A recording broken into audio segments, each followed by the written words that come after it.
come back to the experience of Mosul, where you could see this great discrepancy of people arguing we don't go into politics because in order to do something politically meaningful, like helping the Yazidis, solving local problems, we have to be active in civil society. Now that is indeed a potential for a grassroots movement or not. It also could mean that you go down the road of self-governed communities and have a chain of self-governed communities, regions or whatsoever, where ultimately one or a group of strongmen will dominate the region, and you have we have several examples for that, for such locally organized grassroots democratic movements, which then were much less democratic than what their propaganda says. Take the Zapatista in the Maya regions of Chiapas in Mexico, take what the PKK is doing now with Rojava. It's all self-governed, it's all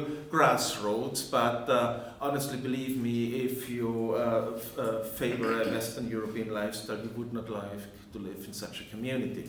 And this risk exists not by design but by default, because if you have this simplistic imagination that the nation state is the ultimate power holder who can crack down on any local elite brutally as he likes to, because only then they take it serious. If this concept of a strong state, a strongman state, is there, then of course the only answer can be to have locally strong men and to put power against it.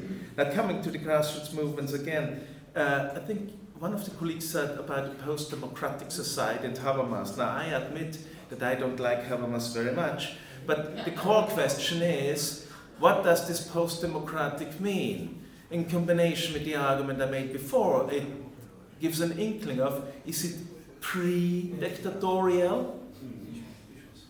If that is the case, then we're back to Ibn follow those who are in power, obey to their laws, because they then do declare how you do the sewage system, shoot the engineer who doesn't deliver, etc., etc. And to the best of my knowledge, we had several figures in Europe and in the Middle East who were actually, who brought us in the situation we are now, right now in the first place. I mean, there were also one party, one family, one clan modernizers in Iraq, as far as I'm informed. And good governance and the legitimacy, yes, sounds extremely good. But honestly, my country, which is a fantastic democracy, you should come and visit when Corona is over and spend a lot of money there. I cannot imagine it without corruption, honestly. Of course, it's not that you have to do it on a daily level or so, that the citizens must be served. But let's face it, when there's so much money about, and even within the idealized European Union system, there will always be a level of corruption which you then call subsidies or subventions, or even if it's only for the perks of family members who just make it in offices which they are not qualified for because someone signed a very lucrative contract for an arms producer. These things will happen and continue. They are not the problem as long as the priority list of the political class is clear. And the priority list of the not so heroic political class after 45 in Europe was hospitals must function. Public services must function. And this is, we are talking about doables by fallible people. We didn't have fantastic geniuses in our countries. This is one of these points I don't really understand in Iraq, because it's actually, if you reduce it only on the material well-being, and you can sugarcoat it in some neutral language, and you can even make a national program from Basra to Duhok out of it. So this poses another question. Actually, who's benefiting from the current situation? Well, now you know the answer. I don't know it, but this just comes from theoretical elaboration to my mind. The final point, I like the point because I'm working for the military, the army unites and so on.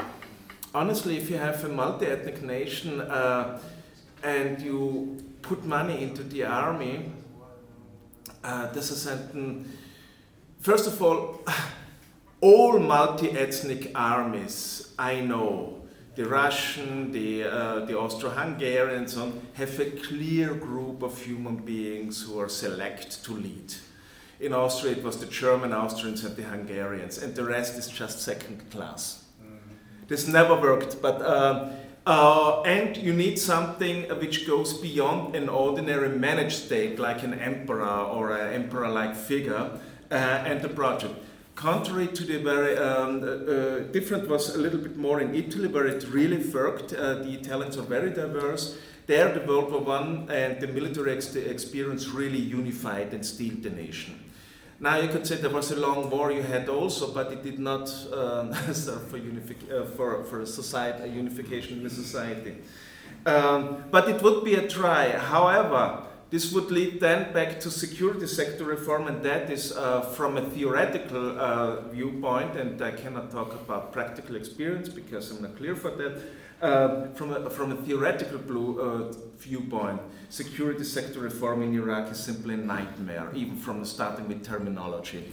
Having said this, I would say education. The education part on the schools, but this we had already in the other ones. To the end, because we have to close here at I'm closing. 4 or 5, please. In conclusion, I would say when we continue the dialogue, we also have to focus more on some kind of a preliminary insight. Is it for this grassroots we should focus more, or should we touch upon this whole issue of good governance? And at a certain point, perhaps not at the next meeting, but decision should be taken, and it should be taken from the responses we get. And that would be my question to you. What was the reaction in Karbala, in Najaf, in Baghdad and in Mosul to us visiting them? Thank you. Yes, thank you.